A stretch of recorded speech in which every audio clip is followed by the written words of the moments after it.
Hello friends, स्वागत है आपका इंस्पायर ट्यूशन एकेडमी में। मैं हूं दीपक सर। तो हमने क्या किया अभी तक, पूरी की पूरी एक्सरसाइज जो है सिमिलैरिटी की वो पढ़ चुके हैं ना। आप लोग उसकी नोट्स बना लो बेटा अच्छे से। और देन अभी हम पढ़ने वाले हैं प्रॉब्लम सेट। प्रॉब्लम सेट में पहला ही हमको क्या है कि पहले क्वेश्चन जो है वो एमसीक्यू से है, प्रॉब्लम सेट पढ़ना है ना। तो प्रॉब्लम सेट क्या होता है? प्रॉब्लम सेट वो होता है जितनी भी एक्सरसाइज रही उसके मिक्सअप क्वेश्चन कहाँ पर आते हैं? प्रॉब्लम सेट में आते हैं, है ना। तो प्रॉब्लम सेट को अच्छे से पढ़ लो। मतलब अभी मैं स्टार्ट करूंगा प्रॉब्लम सेट हमको अच्छे से कर लेना। इसकी नोट्स बनाओ आप, ठीक है। तो नोट्स बनाने का काम चालू करो आप अपने साथ में ही। नोट्स बनाओ तो बहुत इजी जाता है, बाद में फिर वो कोई तकलीफ ही नहीं आती। स्टार्टिंग मतलब जैसे जैसे जितना हम पढ़ चुके हैं ना उतनी उतनी नोट्स आप बनाते जाओ, मतलब आपको ही आसानी जाएगी, ठीक है। तो अभी हम स्टार्ट करेंगे सिमिलरिटी का प्रॉब्लम सेट, ठीक है। तो प्रॉब्लम सेट में पहला ही क्वेश्चन हमको दिया है, सिलेक्ट द एप्रोप्रिएट अल्टरनेटिव, मतलब एमसीक्यूज जो है आपको सॉल्व करना है। देखो बहुत आसान सा सवाल है।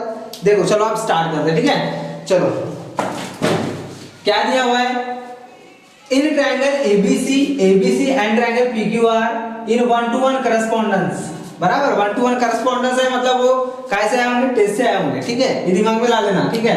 तो क्या है कि उनकी साइड जो है प्रोपोर्शन में देकर गया, एबी के अपॉन में क्यूआर, एबी के अपॉन में क्यूआर आ गया, ये बीसी के अपॉन में आ गया आरपी, और सीए के अपॉन में आ गया पीक्यू, ठीक है। तो हमको बोला कि यहाँ से कौन सा, जो देखो चार ऑप्शन दिए हैं, ये ऑप्शन देकर रखा है PQR is similar to ABC. देखो पीक्यूआर ये सिमिलर हो सकता है क्या? पीक्यूआर ये सिमिलर हो सकता है कि एबीसी को? नहीं, बिल्कुल नहीं, क्योंकि पीक्यूआर इधर से जा रहा है तो ऐसे जाना था सीएबी, ठीक है। तो ये तो गलत है, मतलब पहला ऑप्शन गलत, ठीक है। दूसरा ऑप्शन देखते हैं हम, triangle PQR is similar to triangle CAB, triangle PQR similar to triangle CAB, हाँ ये सही है। मतलब हमारा ऑप्शन नंबर बी जो है वो सही आंसर। फिर तीसरा भी चेक कर लो, CBA is similar to PQR गलत है ना। फिर उसके बाद देखते हैं BCA is similar to triangle PQR, ये भी गलत है, ऐसा नहीं होता, ठीक है। तो हमारा जो आंसर मैच हो रहा है वो कौन सा है? B, option number B. अब उसके बाद देखते हैं दूसरा सवाल ये बोल रहा है, क्या बोल रहा है? दूसरा सवाल क्या बोल रहा है? दूसरा सवाल ये बोल रहा है, if in a triangle DF, बराबर है क्या? मैं देख लेता हूं एक बार, है ना। इफ एनी ट्रायंगल कहां गया?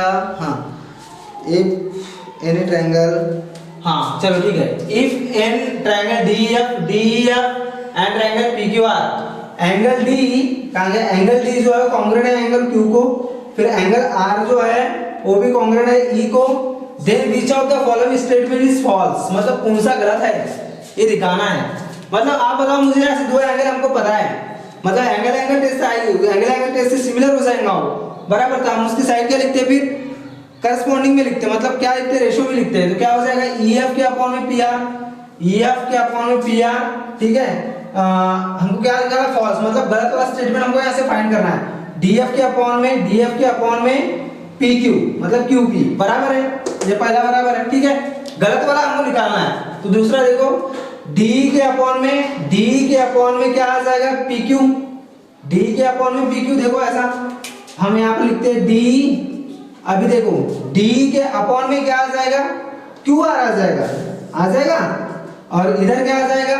ईएफ के अपॉन में क्या आ जाएगा? आरपी, ईएफ के अपॉन में क्या आ जाएगा? आरपी। तो ये क्या मैच हो रहा है? क्या बिल्कुल मैच नहीं हो रहा है। मतलब हमारा जो हमको जो गलत ढूंढना था, विच ऑफ द, क्या बोला? Then which of the following statement is false, तो ये वाला हमारा क्या है? फॉल्स है। तो हमारा आंसर करेक्ट कौन सा हो जाएगा? बी। हमको गलत वाला ढूंढना था, वहां से गलत कौन सा था, ठीक है। तो हमारा ऑप्शन नंबर बी सही हो जाएगा, ठीक है। मतलब वो उसका आंसर हो जाएगा क्योंकि गलत स्टेटमेंट है वो।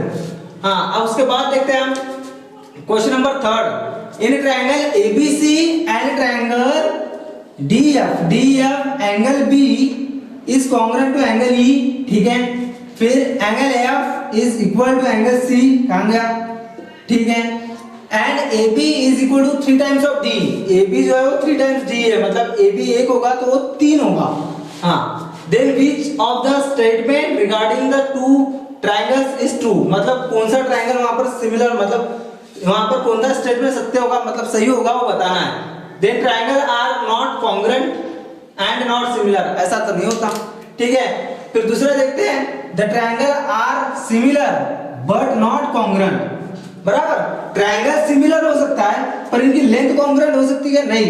मतलब क्या होगा, the triangle are similar but not congruent. मतलब हमारा ऑप्शन नंबर क्या आ जाएगा, ऑप्शन नंबर आ जाएगा B, it is the correct answer. अब आप ये चेक कर लो, the triangle are congruent and similar, ऐसा तो नहीं होगा ट्रायंगल भी कॉन्ग्रुएंट हो जाए या सिमिलर हो जाए, ऐसा नहीं हो सकता। क्यों?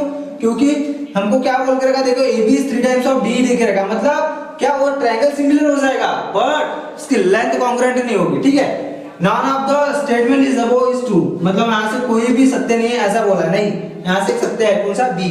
ठीक है, अब हम आगे देखते हैं question number 4। Triangle ABC and triangle DEF are equilateral triangles, area of triangle ABC is to area of triangle DEF equal to 1:2.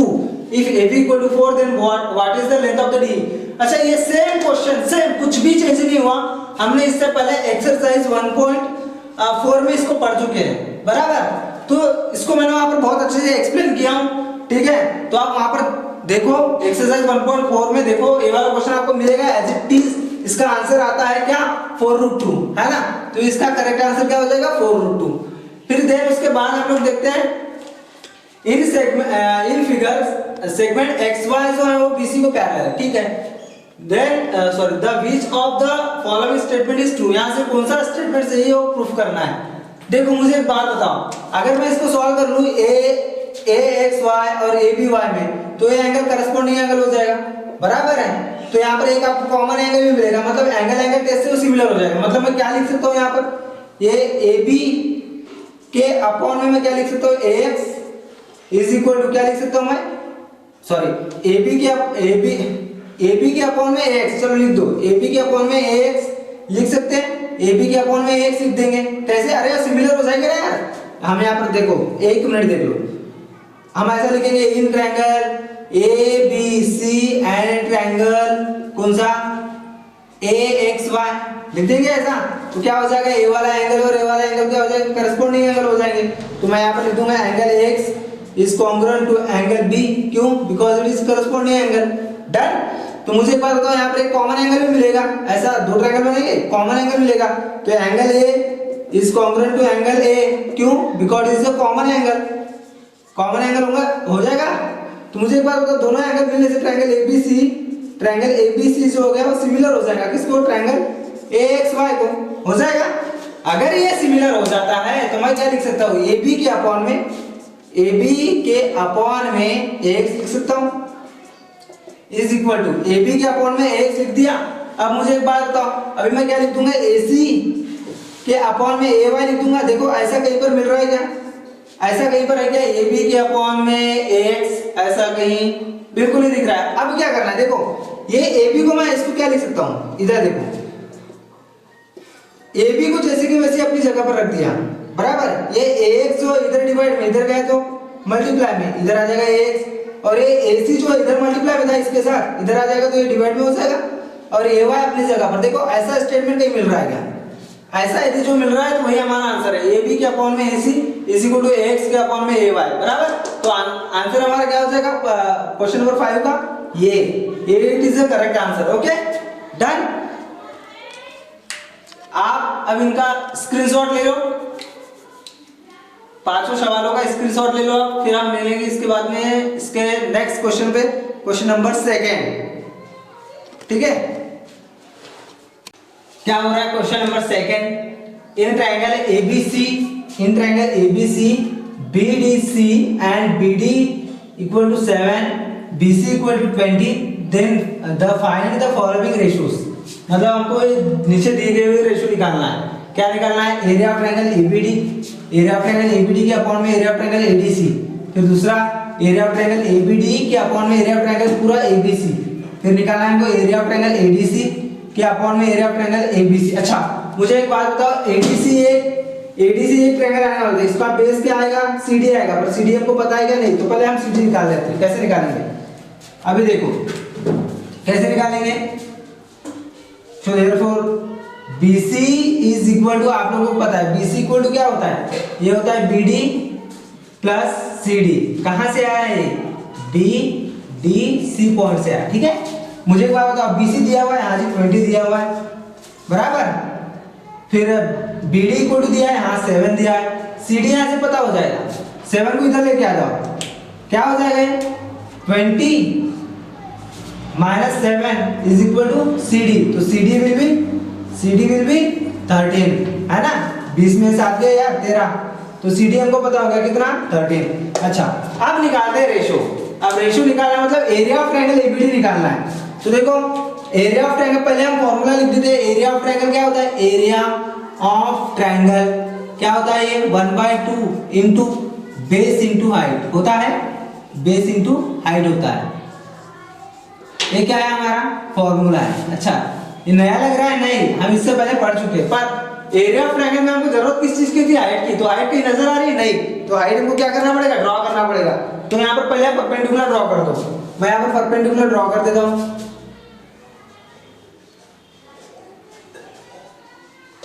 क्या आ गया, ये परपेंडिकुलर आ गया। नाम दे दो इसको, मैं नाम दे देता हूँ इसको 7 को थोड़ा नीचे लिख देते हैं, इसको नाम दे देते हैं हम E, चलेगा, E नाम दे दिए। अब मुझे एक चीज बताओ कि अब जो भी निकालना है हमको, तो सीधा सीधा एरिया ऑफ ट्रायंगल से निकाल ही लेते हैं, क्या हो जाएगा।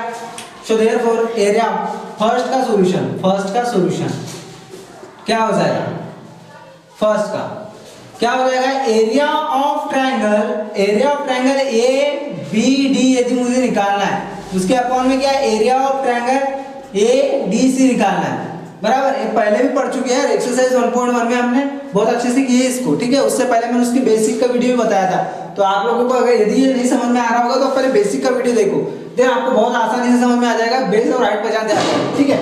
तो एरिया ऑफ ट्रायंगल ABD, पहले एरिया ऑफ ट्रायंगल ABD, तो इसका बेस क्या हो जाएगा BD, तो मैं यहाँ पर लिख दूंगा 1/2 इंटू BD, और हाइट क्या हो जाएगी यही, ठीक है, कोई प्रॉब्लम ही नहीं है।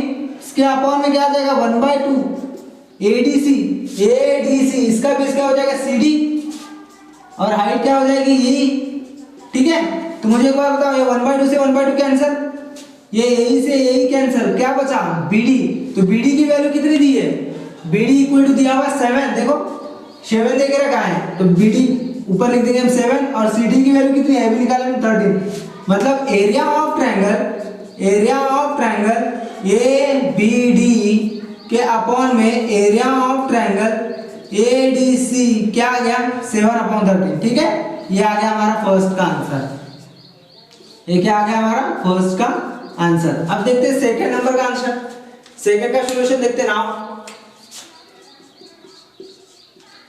क्या हो जाएगा, एरिया ऑफ ट्रायंगल ABD निकालेंगे, एरिया ऑफ ट्रायंगल ABD के अपॉन में एरिया ऑफ ट्रायंगल क्या है ABC,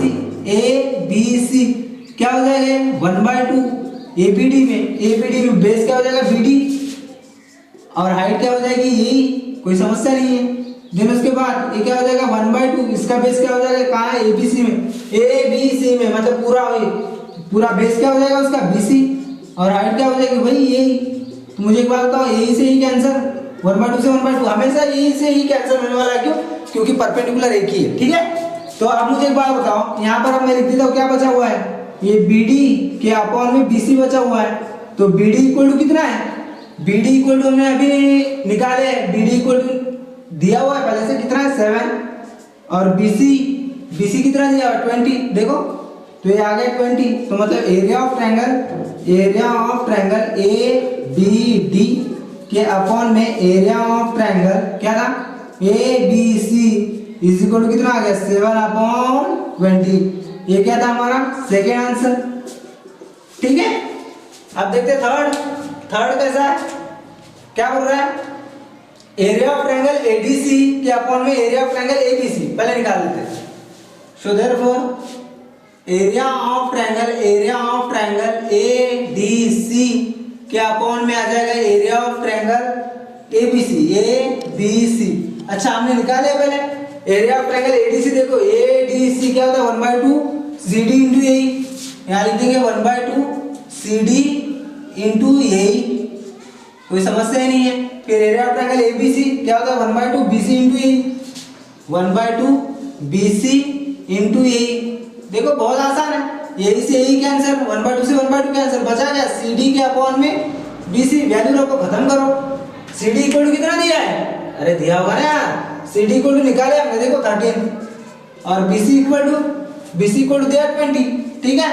तो क्या आ गया हमारा ये आंसर आ गया एरिया ऑफ ट्रायंगल ADC के अपॉन में area of triangle ABC will be कितना, इतना 13/20। ये हमारा था थर्ड आंसर।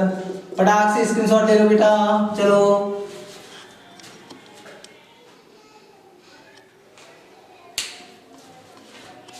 अब हम पढ़ते हैं question number third. Ratio of areas of two triangle with equal height, देखो हाइट इक्वल है, इज 2:3, मतलब इनका एरिया दिया हुआ है 2:3। If base of the smaller triangle is 6 cm, the what is the corresponding base of the bigger triangle, मतलब bigger triangle का base हमको निकालना है। अच्छा मुझे एक बात बताओ, ये रेशियो से हमको समझ में आ जाएगा ट्रायंगल को, एरिया ऑफ ट्रायंगल कौन सा बड़ा है और कौन सा छोटा है। तो ये जो 2 आने वाला है, जो 2 आया है वो ऑब्वियसली छोटा होगा, मतलब स्मॉलर होगा। तो हम यहाँ पर ले लेते हैं left area of triangle first is a smaller triangle. Area of smaller triangle लिखते हैं, area of smaller triangle, smaller triangle, ठीक है। आप पूरा लिखो। And area of triangle second, area, so therefore area of triangle second is a area of bigger triangle, bigger triangle। अच्छा मुझे एक बात बताओ और क्या दिया हुआ है, if the base of smaller triangle is 6, तो बेस के लिए B1 डिसाइड कर लेते हैं। देखो area of triangle first is area of smaller triangle, तो बेस के लिए क्या हो जाएगा B1। B1 is a base of smaller triangle, ठीक है। हमको निकालना क्या है, बेस ऑफ बिगर ट्रायंगल, मतलब BT is equal to what, A निकालना है, मतलब बेस ऑफ, यहां पर लिख देते हैं base of bigger triangle, bigger triangle, ठीक है। डन। चलो बहुत आसान सा सवाल है। क्या करना है, हमने इसका एक रेशियो पढ़े थे, याद होगा। देखो जब भी इसकी हाइट इक्वल होती है तो हम क्या लिख सकते हैं यहाँ पर, so therefore we know that क्या हो जाएगा, एरिया ऑफ ट्रायंगल फर्स्ट के अपॉन में area of triangle second is equal to क्या दिया हुआ है। अच्छा हमको ये देके रखा है, देखो ये दिया है 2:3, मतलब 2/3 ऐसा लिख देते हैं पहले। चलो area of triangle first is to area of triangle second equal to दिया है 2:3, ठीक है। तो मुझे एक बात बताओ, मैं इसको क्या लिख सकता हूँ, so therefore area of triangle first के अपॉन में एरिया ऑफ ट्रायंगल, दिख रहा है ना, area of triangle second is equal to आ गया 2/3, चलेगा। अब आपको बताइए वी नो दैट को यहां से हटा देते हैं, यहां लिखते हैं वी नो दैट, क्या पता है आपको कि एरिया ऑफ ट्रायंगल फर्स्ट के अपॉन में एरिया ऑफ ट्रायंगल सेकंड, ये क्या हो जाएगा B1 अपॉन B2, पर कब, जब उसकी हाइट क्या हो, सेम हो। देखो विद इक्वल हाइट, यहां पर लिखेंगे triangle of height, triangle of height is equal, चलेगा। अब मुझे बात बताओ, एरिया ऑफ ट्रायंगल फर्स्ट और एरिया ऑफ ट्रायंगल सेकंड का रेशियो तो देके रखा है, देखो यहाँ पर क्या आ जाएगा 2/3 इज इक्वल टू, हमको B1 देके रखा है, हाँ जी देके रखा है, क्या दिया है B1 इज इक्वल टू 6, यहाँ पर लिख देते हैं हम, so therefore B1 is equal to 6, तो यहाँ लिख देते हैं हम, ये आ जाएगा 6 के अपॉन में क्या निकालना है B2, मतलब बिगर ट्रायंगल का एरिया निकालना है। यहाँ पर क्या आ जाएगा, ये आ जाएगा B2। चलो क्रॉस करो, खत्म करो, क्रॉस कर देते हैं, क्या हो जाएगा 2 इंटू B2, यहाँ पर आ जाएगा 2 into B2 is equal to 3 into 6। अच्छा ये B2 जैसे का वैसा क्या आ जाएगा 3 मल्टीप्लाई बाय 6, क्या कर दूं 18 कर दूं, चलो कर देते 18, डिवाइड में क्या आ जाएगा 2, क्या हो जाएगा कट जाएगा 2 1 जा 2 9 जा, आधा करो यार, खत्म करो। तो B2 विल भी कितना आ गया 9, क्या यूनिट देख रखी है, देखो cm, कितना आ जाएगा 9 cm, मतलब तुमको क्या पता चला, तुमको ये पता चला कि यहाँ पर बड़े ट्रायंगल का जो बेस आएगा वो एज कम्पेयर टू बड़ा आएगा स्मॉलर ट्रायंगल के, बड़ा ही आएगा। ठीक है, तो यहाँ पर हम लिखेंगे, देखो वर्ड प्रॉब्लम था, हमारा आंसर वर्ड पे जाना चाहिए, तो यहाँ पर लिखेंगे क्या पूछा था, what is the corresponding base of the bigger triangle, the base of bigger triangle is कितना आया 9 cm। हो गया, खत्म हो गया। इस तरीके इतना आसान सा सवाल था, क्वेश्चन नंबर 3। ठीक है, आप स्क्रीनशॉट ले लो इसका। क्वेश्चन नंबर 4 क्या बोला, in figure angle ABC is equal to angle DCB is 90 degree है। ठीक है, 90 डिग्री परपेंडिकुलर है, तो AB विल भी कितना है 6, CD हमको दिया है 8, then area of triangle ABC और एरिया ऑफ ट्रायंगल DCB ये निकालना। देखो यार बहुत आसान सा सवाल है, मैं तो बोल रहा हूँ आप पहले खुद ट्राई करो, है ना, खुद बना लो, उसके बाद में आप वीडियो देखो। ठीक है, तो स्टार्ट करते हैं हम लोग। चलो क्या हो जाएगा, वी नो दैट, हमको पता है एरिया ऑफ ट्रायंगल क्या होता है, पहले जो दिया हुआ लिखते थे, angle ABC is equal to angle DCB equal to कितना दिया है 90 डिग्री। चलो ये क्या है, हमको गिवन है। चलो अच्छा, अब आप लोगों को पता है एरिया ऑफ ट्रायंगल से बना लेते, ठीक है, एरिया ऑफ ट्रायंगल से बना लेते हैं, तो आप उसका रेशियो भी यूज कर सकते हैं। कौन सा, वो हैविंग इक्वल बेस, देखो दोनों का बेस इक्वल आ रहा है, ट्रायंगल हैविंग इक्वल बेस, उससे भी बना सकते हैं, कोई प्रॉब्लम नहीं है। तो मैं एरिया ऑफ ट्रायंगल से बनाता हूं। एरिया ऑफ ट्रायंगल आपको पता है क्या होता है, एरिया ऑफ ट्रायंगल क्या होता है, ये होता है 1/2 इंटू बेस इंटू हाइट। अरे होता है ना यार, चलो ये क्या है, इसका फॉर्मूला है, फॉर्मूला था। अब एरिया ऑफ ट्रायंगल किसके लिए निकालेंगे, देखो रेशियो में ना, तो पहले डायरेक्ट निकालो, वी नो दैट क्या, एरिया ऑफ ट्रायंगल किसका, ABC का, देखो पहले ऊपर ABC है, तो एरिया ऑफ ट्रायंगल ABC के अपॉन में एरिया ऑफ ट्रायंगल क्या है रे, DCB। अच्छा क्या आ जाएगा 1/2, ABC में इसका बेस क्या हो जाएगा BC और हाइट क्या हो जाएगी AB, तो इसका बेस क्या हो जाएगा BC और हाइट क्या हो जाएगी AB। चलो डिवाइड बाय 1/2 आ जाएगा, और DCB में इसका बेस आ जाएगा BC और हाइट आ जाएगी CD।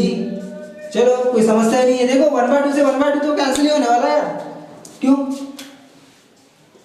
और BC से BC भी कैंसिल, क्या बचा AB के अपॉन में CD, है ना, तो क्या आएगा, AB कितना दिया हुआ है, AB कहाँ गया है, AB इक्वल टू 6 और CD इक्वल टू कितना दिया है 8, कट रहा है, हाँ जी, 2 3 जा 2 4 जा कितना आ गया 3/4, यही निकालना था हमको। देखो एरिया ऑफ ट्रायंगल ABC के अपॉन में एरिया ऑफ ट्रायंगल DCB हो गया। देखो कितना आसान सा सवाल था, ये हमारा क्वेश्चन नंबर 4 था। आप इसका स्क्रीनशॉट ले लो, पटाख से, कुछ रखा नहीं था, आप भी बना सकते थे इसको, है ना। चलो आप स्क्रीनशॉट लो पहले। अब आप देखते हैं क्वेश्चन नंबर 5। क्वेश्चन नंबर 5 क्या हो गया, in figure PM is equal to 10 cm, area of triangle PQS is equal to 100 square cm, area of triangle QRS 110 square cm, then find the NR निकालना है। देखो NR निकालना है, सबकी unit देके रखी है, ये NR निकलेगी क्या में, CM में यूनिट आने वाली, ठीक है। तो देखो हम स्टार्ट करते हैं इसको सॉल्यूशन, कैसे निकालेंगे, एरिया ऑफ ट्रायंगल से निकाल लेते हैं। क्या क्या देके रखा है, जो देके रखा है लिख दो। PM इज इक्वल टू हमको देके रखा 10 cm। चलो एरिया ऑफ ट्रायंगल PQS देके रखा है 100 स्क्वायर cm, है ना। एरिया ऑफ ट्रायंगल QRS देके रखा हमको 110 स्क्वायर cm, ठीक है। हमको क्या निकालना है जी, NR निकालना है, NR is equal to what, ये निकालना है। चलो बहुत आसान सा सवाल है, निकाल लेते हैं। क्या हो जाएगा, आपको पता है क्या होता है, area of triangle we know that. Sir आप हर क्वेश्चन में एरिया ऑफ ट्रायंगल लगाते हो, बिल्कुल लगाते हैं जी।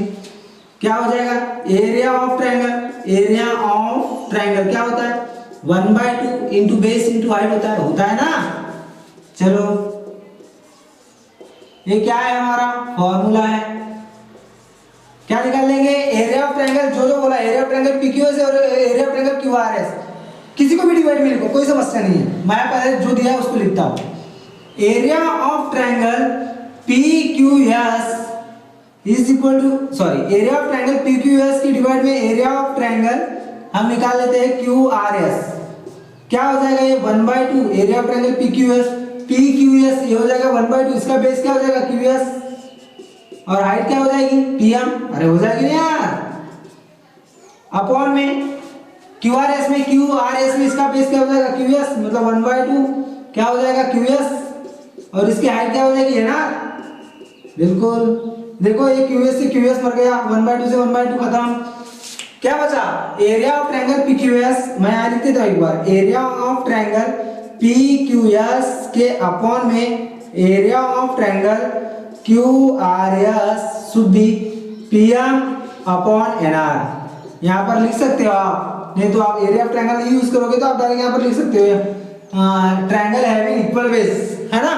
ये लिख सकते हो, कोई प्रॉब्लम नहीं। अब देखो वैल्यू रखो, खत्म करो, क्या है जी, पीक्यूएस कितना देगा 110, तो यहां लिख देते हैं, मैं अच्छा ऊपर लिखता हूं थोड़ा सा, कितना आ जाएगा 11, सॉरी पीक्यूएस कितना दिया है 100 स्क्वायर सीएम, चलो फिर QRS 110 is equal to PM देगा 10, चलो एनआर निकालना है जी, तो देखो इसका मल्टीप्लाई, इधर क्या है डिवाइड में, इधर रहेगा तो मल्टीप्लाई में, तो ये क्या हो जाएगा, so therefore 100 multiply by NR is equal to 10 multiply by 110, क्या करना है, एनआर जैसे का वैसा अपनी जगह पर रहेगा, तो NR is equal to 10 into 110 के अपॉन में क्या आ जाएगा, देखो ये 100 इधर डिवाइड में चले जाएगा, चलो देखो ये 1 0 से 1 0 कैंसिल, 1 0 से 1 0 cancel, so therefore NR is equal to क्या आ गया 11, देखो यूनिट देख रहे कि सीएम, तो 11 सीएम, ये हो गया हमारा फाइनल आंसर। तो यहाँ पर क्वेश्चन नंबर 5 खत्म होता है, देखो कितना आसान सा सवाल था, है ना, आप लोग भी बना सकते थे। चलो आप पहले इसका स्क्रीनशॉट ले लो। अब हम पढ़ते हैं क्वेश्चन नंबर 6, क्या बोल के रखा, triangle MNT is similar to triangle QRS, length of altitude drawn from point T, अच्छा टी पॉइंट से लेंथ ऑफ अल्टीट्यूड ड्रॉन करना है, is 5 and length of altitude drawn from point S is 9, find the ratio of MNT.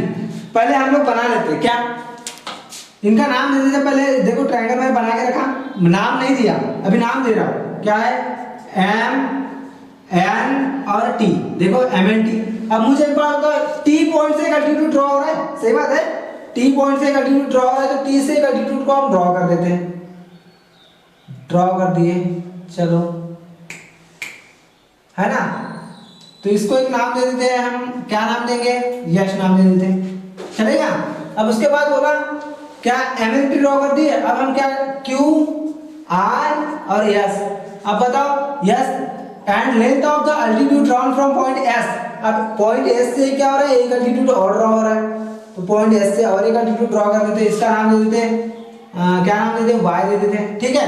अब ये जो altitude draw हो रहा है, ये जो अल्टीट्यूड ड्रॉ हो रहा है, altitude drawn from point T is 5, मतलब ये जो अल्टीट्यूड है कितने का है 5 का, और ये वाला जो अल्टीट्यूड है कितने का 9 का, है ना।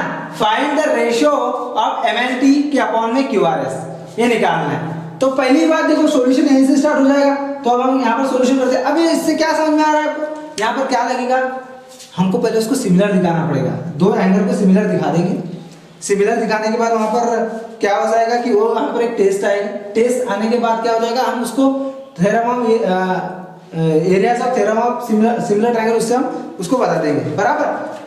अब क्या होगा, अब हम इसको सॉल्व करते हैं, सॉल्यूशन क्या हो जाएगा, triangle MNT is similar to triangle क्या है, क्यूआरएस है। तो मुझे एक बात बताओ, क्या लिख देंगे यहाँ पर, एंगल एम लिख देंगे, अरे लिखेंगे ना, angle M is congruent to angle Q को लिख देते, क्या लिख देंगे, यहाँ पर लिखेंगे हम करस्पॉन्डिंग एंगल, इसका रिजल्ट लिख देंगे यहाँ पर, करस्पॉन्डिंग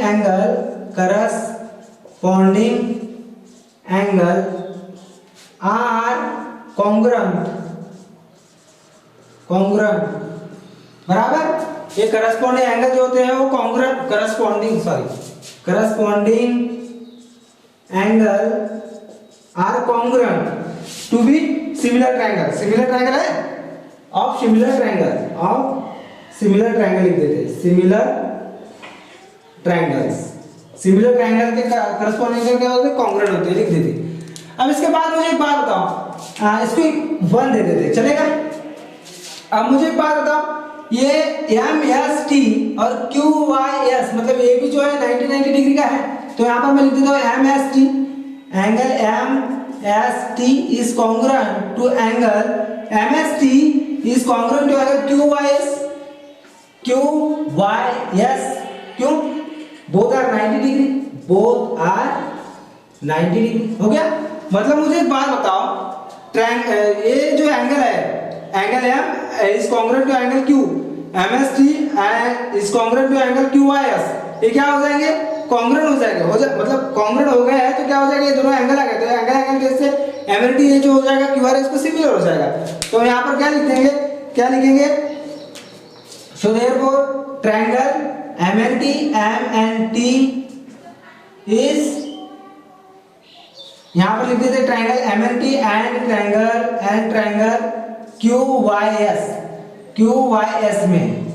मुझे एक बात बताओ, अब ये MNT और QRS में जो एंगल पड़ रहे हैं M और Q, ये क्या है, corresponding angle of congruent of similar triangle. तो मैं यहाँ पर वो लिख दूंगा, angle M is congruent to angle Q, बराबर है। कहां से आए, फ्रॉम 1 लिख देते, उतना बड़ा रीजन लिखने की जरूरत नहीं, डायरेक्ट फ्रॉम 1 लिख देते, चलेगा। फिर मुझे एक बात बताओ, ये MST जो है, angle MST is congruent to angle MST is congruent to QYS। इसका रीजन क्या आ जाएगा बेटा, इसका रीजन आ जाएगा बोथ आर 90 डिग्री, चलो ये बोथ आर 90 डिग्री आ गया, मतलब देखो एंगल मिला तो एंगल टेस्ट से सिमिलर हो जाएगा। सो मैं यहाँ पर लिख दूंगा, सो देयरफॉर ट्रायंगल क्या था, MNT is similar to triangle QYS by which test, angle test of similarity, कोई समस्या ही नहीं है।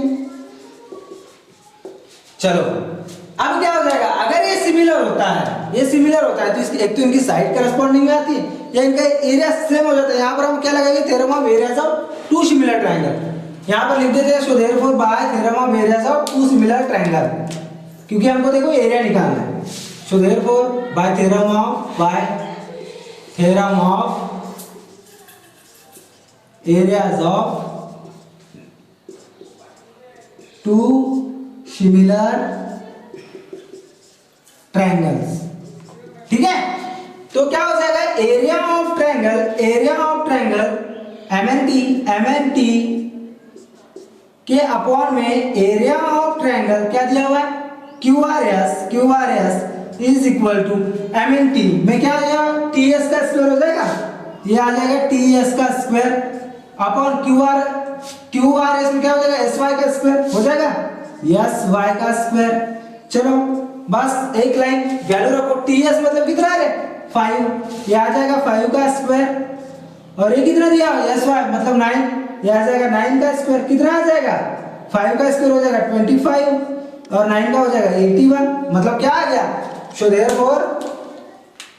So therefore area of triangle MNT के अपॉन में एरिया ऑफ ट्रायंगल QRS, ठीक है, ये आ गया 25 upon 81। This is your final answer, take this. अब इसका स्क्रीनशॉट ले लो अच्छे से, ठीक है, इतना आसान सा सवाल था। अब हम देखते हैं क्वेश्चन नंबर 7, क्या बोला, in figure ADC and BEC segment DE is parallel to side AB if AD equal to 5, CD equal to 3, BC equal to पूरा BC equal to 6.4, the find B, मतलब B निकालना है, मतलब X निकालना है। चलो बहुत आसान सा सवाल है। जब लाइन पैरेलल होती तो हम क्या यूज करते हैं बेटा, BPT यूज करते हैं, बराबर, क्या यूज करते हैं, BPT यूज करते हैं। तो बस BPT लगा लेना है, BPT लगाते आ गया तो फिर आंसर अपने हाथ में, ठीक है। चलो अब मुझे एक बात बता दो, पहले जितना गिवन है वो लिख दो। क्या लिखेंगे? AD इज इक्वल टू कितना दिया है 5, तो मैं AD के जस्ट नीचे ना CD लिख देता हूँ, CD 3, ठीक है। फिर देन क्या दिया है? B इक्वल टू कितना है? B इक्वल टू दिया हुआ है x, और EC इक्वल टू कितना दिया हुआ है? EC इज इक्वल टू दिया है 6.4 माइनस x। चलो तो क्या कर देंगे यहाँ पर? आगे हम बोलेंगे इन ट्रायंगल कौन सा ट्रायंगल है? ABC, क्या है? Segment D is parallel to side किसको AB को। क्या लगाएंगे आप? ये जब तक लिखेंगे नहीं तब तक हम BPT लिख नहीं सकते, तो फ्रॉम BPT अब लिखेंगे हम फ्रॉम BPT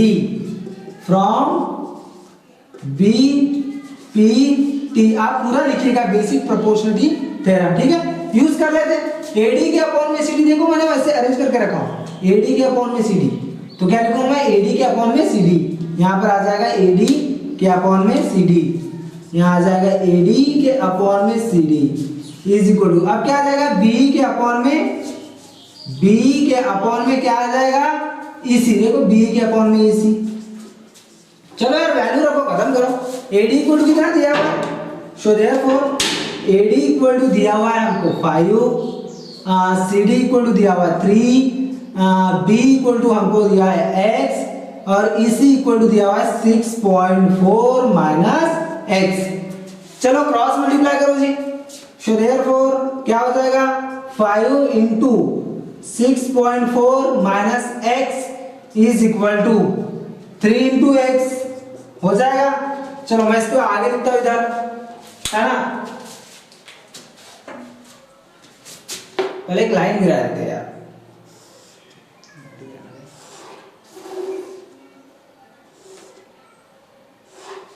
चलो अब मैं इसको आगे लिखता हूं इधर। क्या हो जाएगा? 5 मल्टीप्लाई बाय, जो पूरे 5 का मल्टीप्लाई इससे भी होगा और 5 का मल्टीप्लाई x से भी होगा, तो अब पहले इसका मल्टीप्लाई करें। 5 4 जा 20 का 0 कैरी 2, है ना। 5 6 जा 30 और 2 32, एक के बाद पॉइंट था, देखो एक के बाद पॉइंट था, मतलब मैं यहाँ 32 लिख दूंगा, चलेगा? बिल्कुल चलेगा। अब मुझे एक बात बताओ, 5 इंटू x 5x, बट बताओ साइन क्या रखेगा? देखो ये प्लस है बेटा या माइनस है? क्या होता है? प्लस इंटू माइनस माइनस में, तो क्या आ जाएगा? 5x। ओके, यहाँ पर क्या आ जाएगा? ये 3 इंटू x 3x। चलो क्या करोगे? 5 माइनस 5x है, इधर जाएगा तो प्लस 5x, तो 32। So therefore 32 is equal to क्या हो जाएगा? माइनस 5x, इधर गया तो प्लस 5x, मतलब 3x प्लस 5x। चलेगा? तो ये कितना हो जाएगा? 8x। क्या हो जाएगा? 32। सो देयरफॉर मैं यहाँ लिख सकता हूँ 8x is equal to 32। So therefore अब क्या करना है? x इज इक्वल टू 32 के अपॉन में क्या आ जाएगा? 8 1 जा 8 4 जा, कट रहा है। So therefore x is equal to क्या आ गया? 4 आ गया। तो हमको क्या निकालना था? b निकालना था, तो b इक्वल टू क्या आ गया? So therefore b is equal to आ गया 4। कुछ नहीं तो क्या लिख दो? यूनिट लिख दो ना यार, कोई फर्क नहीं पड़ता, क्योंकि x कहाँ था? b था, x क्या था? b था, तो b इक्वल टू क्या लिख देंगे? 4। कुछ नहीं तो आप यूनिट लिख सकते हैं, हो गया। This is your answer, question number 7 का आंसर है, ठीक है। अब आप इसका स्क्रीनशॉट ले लो, ठीक है। स्क्रीनशॉट ले लिए। अब क्या हो रहा है? वीडियो थोड़ा बड़ा हो रहा है, तो हम लोग क्या कर रहे हैं? इसको 2 पार्ट में डिवाइड कर रहे हैं, तो इसका अगला पार्ट ये अपलोड होने के तुरंत बाद आ जाएगा, है ना। तो आप तब तक ये पूरा प्रॉब्लम शीट का पार्ट नंबर 1 देखो, है ना। ये पार्ट फर्स्ट है प्रॉब्लम शीट का, प्रॉब्लम शीट का पार्ट सेकंड आएगा इसके बाद। तो क्या करना है यार? आपको कुछ नहीं करना है, इतनी मेहनत कर रहे हैं तुम लोगों के लिए, तो क्या करना है? बस थोड़ा सा काम करना है कि हमको हमारे वीडियो जो है ना, वीडियो को लाइक करना है, चैनल को सब्सक्राइब करना है, ठीक है, और लोगों को शेयर करना है, ताकि खुद भी पढ़ो और दूसरों को भी पढ़ने दो, है ना। तुम्हारा भी भला हो और दूसरों का भी भला हो, तुम्हारे फ्रेंड्स वगैरह जो भी है ना, उनका सबका भला हो। तो क्या करना है? वीडियो को क्या करना है बेटा? लाइक करना है, शेयर करना है, सब्सक्राइब करना है, ठीक है। चलो फिर मिलते हैं हम इसके नेक्स्ट वीडियो में।